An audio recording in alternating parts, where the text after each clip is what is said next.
Hakeem Jeffries has created history by becoming the first black House Democratic leader in the U.S. House of Representatives. Jeffries will be joined in the top tier of Democratic leadership by Representative Katherine Clark of Massachusetts as Minority Whip and California's Representative Pete Aguilar, a member of the Congressional Hispanic Caucus, as House Democratic Caucus Chair. Democrats say their new leadership team is reflective of America's diversity. Good morning, I'm Abheudaya Shrestha, and these are the headlines of the hour. Voters in Dolkha Constituency 4 casting their ballot today in the 10 disputed voting centers. Vote counting in Chiangja continues. All-party meeting in Bajura fails to take place to begin vote counting. Mainstream political parties engage in government equations. Nepali Congress prioritizing existing coalition. CPN-UML seeking support from fringe parties and independent parliamentarians.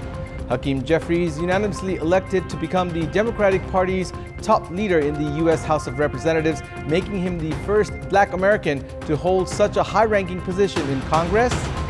And Argentina blanked Poland 2-0 to storm into the pre-quarterfinals of the FIFA World Cup.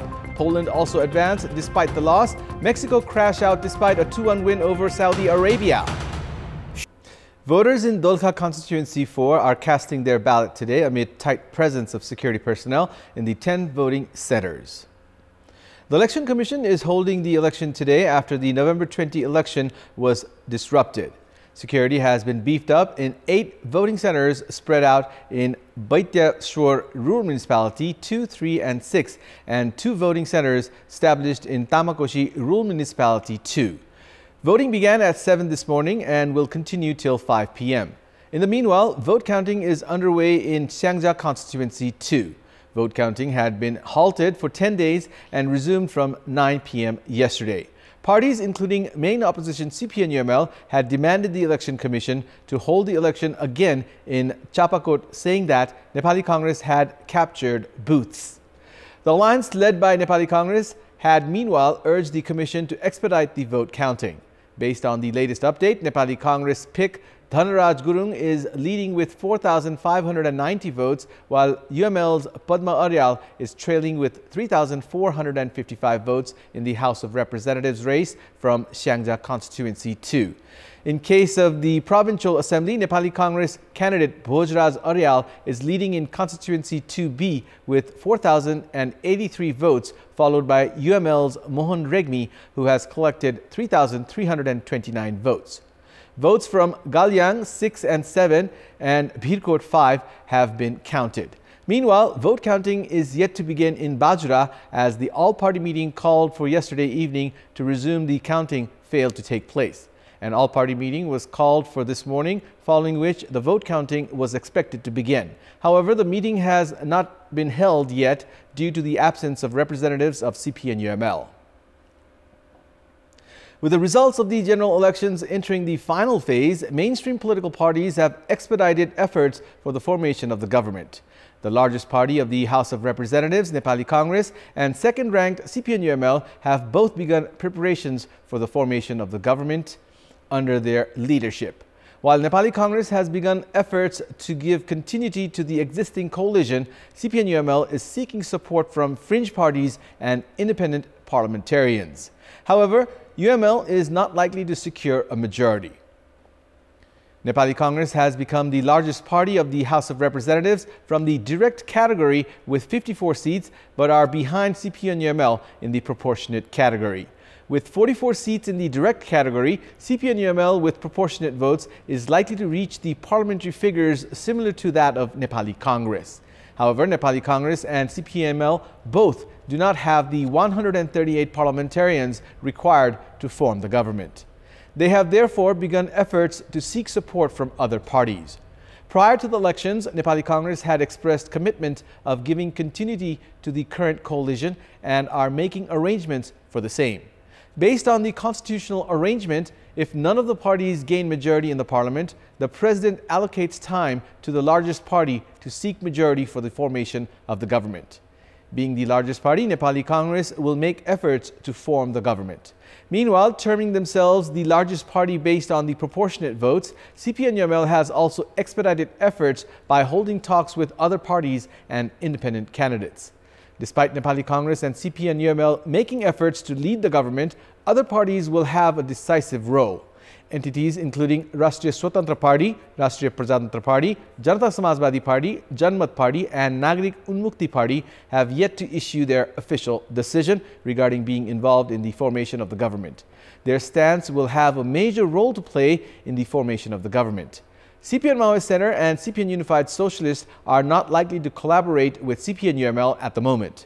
Nepali Congress, for the same reason, is more likely to lead the next government. However, new equations can be formed if CPN-UML shares new assurances with CPN Maoist Center and other fringe parties. The Kathmandu Valley Development Authority has issued a directive to vacate buildings and structures built illegally on government and public land within 35 days. Issuing a notice yesterday, the authority has directed to vacate and remove structures built by encroaching government and public land and riverbanks inside the Kathmandu Valley. The authority has warned of demolishing those structures if concerned individuals or organizations fail to remove them within the time frame, and has said that the costs incurred in doing so would be charged on the concerned individuals or organizations. The authority is an entity under the Ministry of Urban Development. Prior to this, a team of Kathmandu metropolis was attacked by the residents of the land squatters settlement in the banks of the Bagmati River when KMC's team tried to demolish their settlement. The state formed 9 commissions in the past 30 years to solve the issue of land squatters.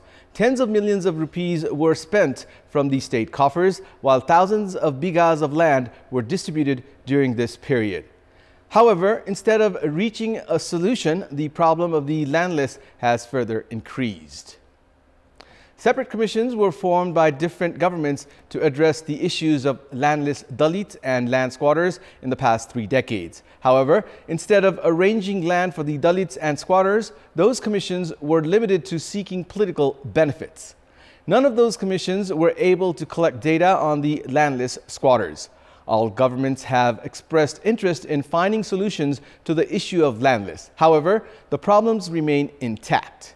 According to the Ministry of Land Management, Cooperatives and Poverty Alleviation, 45,964 bighas of land have already been provided to 154,854 families of land squatters.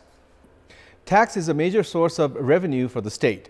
The revenue collected is used to pay salaries to the government officials and conduct development works. However, the tax collection of the ongoing fiscal year suggests that the revenue collected will not be adequate to pay the salaries of the government staff. More than 17 billion rupees have been spent in remunerations so far. The difference between the government income and expenses has reached 60 billion rupees. Such a huge gap is not only likely to affect national development, but also the entire economy. Strict measures imposed on imports and the government policy on tax rebates have reduced revenue collection by 10% in relative comparison to the previous year. Such reduction has been recorded for the first time in the history of Nepal. With 313 billion rupees in government revenue so far in the ongoing fiscal year, 373 billion rupees have been spent. During the same period in the last fiscal year, the government revenue had reached 389 billion rupees, while expenses had figured to 321 billion rupees. With the failure in meeting the revenue target in the previous fiscal years, current expenditure used to reduce as well. However, expenses have increased in the ongoing fiscal year. With the revenue reducing by 76 billion rupees in the ongoing fiscal year, expenses have increased by 52 billion rupees. The impact of government failure in ensuring adequate capital expenditure has been felt in the construction industry. Construction works of large-scale projects are slow at the moment. With the cement, rod and bricks industries operating at 30% capacity, it has affected revenue collection. Customs revenue has decreased by 46 billion rupees because of the government restrictions on import. Meanwhile, silent share market has also affected government revenue. It's time now for our segment Public Pulse, where you text us with your opinion. Public Pulse. Here's the question. What do you term the situation where government revenue is not sufficient to fund the current expenditure. Your options are A. No development works, B. Weakness of government officials, and C. Consequence of import restrictions. The voting is on. Type NEWS, select your option A, B, or C, and send it to 34001 to share your opinion with us. Incidents of online violence against women have increased in recent time. At a time when curbing physical violence against women has remained a challenge, incidents of online violence against women have added further complications. A study has shown that online violence is not limited to normal women, as even the women in political leadership have faced such issues. According to a research conducted by Purple Foundation on 611 women active in politics, 91% of them have faced violence in different forms. Of them, 61% were misbehaved from their own party members and colleagues. 73% have said that they were not treated well, while 52% were verbally abused. With 43% manipulated, 14% faced sexual abuse, rape, and rape threats. Another study conducted on 26 women who had filed their candidacies in the recent election has shown that fake news and misinformation were spread along with verbal abuse in social networking platforms. In addition to online violence, other forms of violence have increased as well. A total of 4,337 women faced domestic violence in the past 4 months. Police data have shown that 772 cases of sexual violence were reported during the period. Failure in ensuring effective implementation of existing legal provisions have led to the failure in curbing violence against women. It is therefore imperative to formulate strong laws and ensure their effective implementation. In our Public Voice segment, we had asked people in several provinces what should be done to curb violence against women. Let's take a look at what they had to say. Public Voice. पुरुषहरुमा चेतना होस् जो पुरुषहरु पहिलाको जो उहाँहरुको दिमागमा बसेको छ रूढिवादी सोच त्यो हटो अनि जुन कानुनमा बनेको छ व्यवस्था त्यो व्यवस्था लागू हुन्छ त्यतिले मात्र पुग्छ हाम्रो महिला हिंसा न्यूनीकरणको लागि महिलालाई बुझ्न सक्नुपर्छ जनचेतनाको अभिवृद्धि गर्नुपर्छ महिला र पुरुष समान हुन् भन्ने दृष्टिकोणको विकास पनि हुनु पर्यो र महिलाहरू आर्थिक रूपमा पनि सबल हुनु पर्यो घराइसी द्वन्द्वलाई न्यूनीकरण गर्नु पर्यो पहिला त महिलाहरू आफू पनि सजग हुनुपर्छ त्यसपछि गरिने व्यवहारमा कानुनको पनि पालना गर्नुपर्छ सबभन्दा पहिला गाउँ घरमा महिलाहरू सचेत हुनु पर्यो हामी जहाँ पनि गएर अब जस्तो प्रहरीको सहायता लिएर हामीले त्यो हिंसालाई रोक्न पनि सक्छौं जति पनि संघ संस्थाहरूले काम गरिरहेका छन् ती संघ संस्था एनजीओहरूले प्रभावकारी रूपमा काम गर्नुपर्ने देखिन्छ पीडितहरूका आवाजहरू बुलन्द गर्ने जुन सामाजिक संघ संस्थाहरू छन् ती संघ संस्थाहरूको भूमिका अझ उजागर गरिनुपर्छ